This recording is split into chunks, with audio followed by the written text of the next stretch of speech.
of... The game itself. Yeah, it's a long game. How much time you got?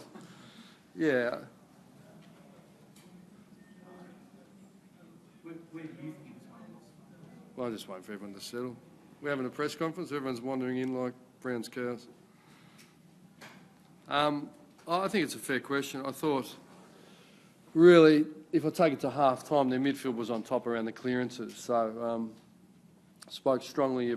I thought our backs were fighting on.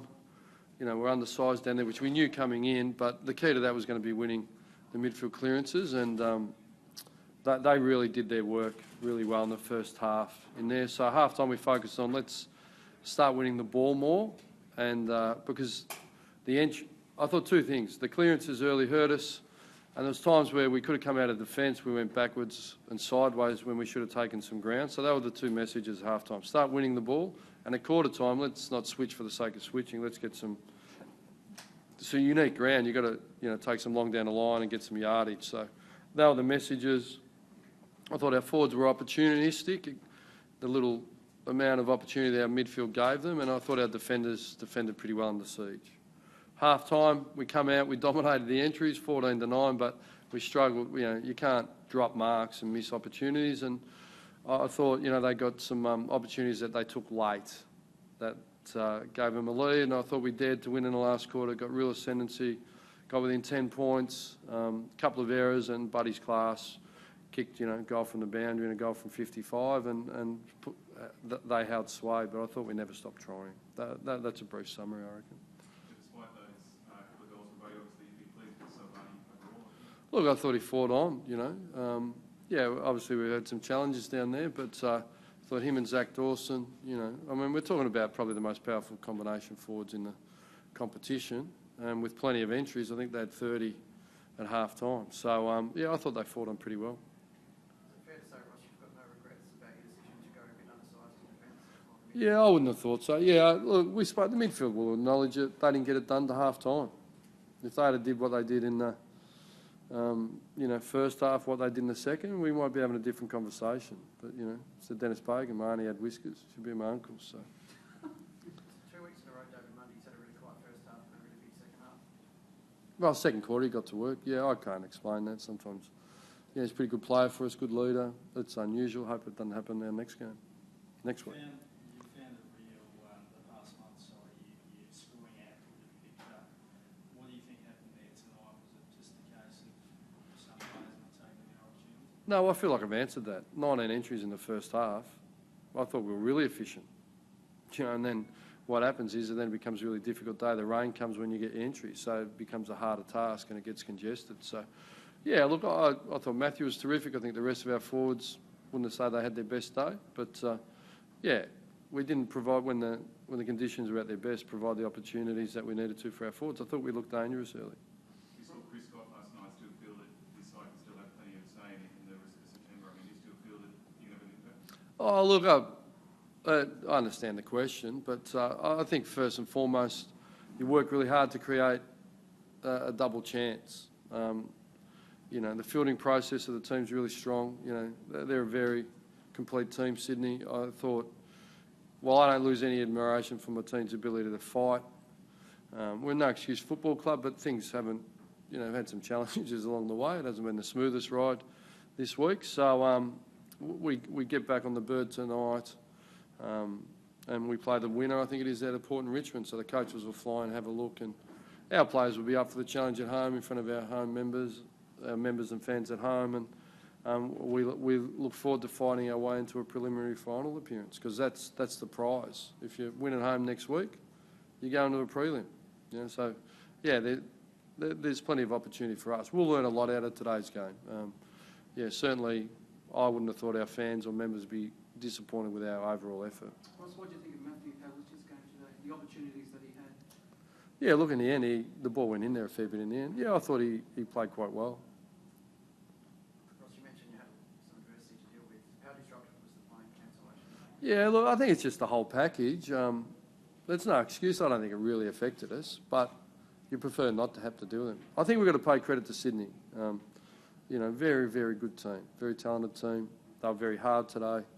They took their opportunities, and when they were challenged, they responded. So, you know, they deserve to get the week off, and that's the way it works. If you make the grand final from here, you're going to have to travel 3 times in the final series now. Is that doable from Perth? Pardon? Is that doable from Perth? I wouldn't even have looked at the equation, really. I'm squarely focused on a home final. I know we don't travel next week, so that's handy. Valentine came from the field with a high knock. Was there, are you concerned about any damage there? And Did he go back on? performance at all? He did go back. What quarter was that? It was early in the third, from memory. Yeah, so two things. I think your performance is fairly well delivered by the third, and he went back on. So two things. Didn't affect his performance, and he's okay. I didn't see it, but I heard there was a very small altercation that you were heading down on the field, I think, maybe 3/4 time. Yeah. Someone hit me on the back, and I responded. That was about the size of it. With a hand or a fist force? No, I just felt some force to my back, so I turned around, said, please don't do that. Was it an issue at all having to walk up through the crowd? No, it's never an issue, but you only need one, so yeah, it's a safe environment. You've got security. Sometimes things happen. Security deal with it? If it was someone thrown out? Or? I'd like to think they were, but you'd have to ask security. That's their job, not mine. After we'll talk about the ground during the week, are you happy with the surface? Yeah, no problems. Magnificent, I reckon. Yeah, magnificent. I thought, see a red and white. It's great. Well, yeah, fantastic. Yeah. In all seriousness, yeah, no issues. What do you need to do to improve to get the side back into a winning form? It's a good question. I feel like I've answered it. I think if our midfield had won the ball a little bit better, and you know we had to take some opportunities and all those sort of things. It's lots of bits and pieces. Taberner's had a really good year, but do you reconsider his role coming into this one? Based on, He dropped a critical mark at one point and just didn't have the impact. Yeah. he's had in recent weeks. look, we talk about growth. We really rate him. He's been super.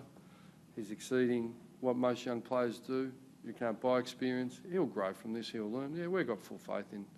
We don't sort of give up on people for one drop mark, or we're just talking about the basics. That you know, taking some opportunities can be the difference, really. Yeah, no, we've got full faith.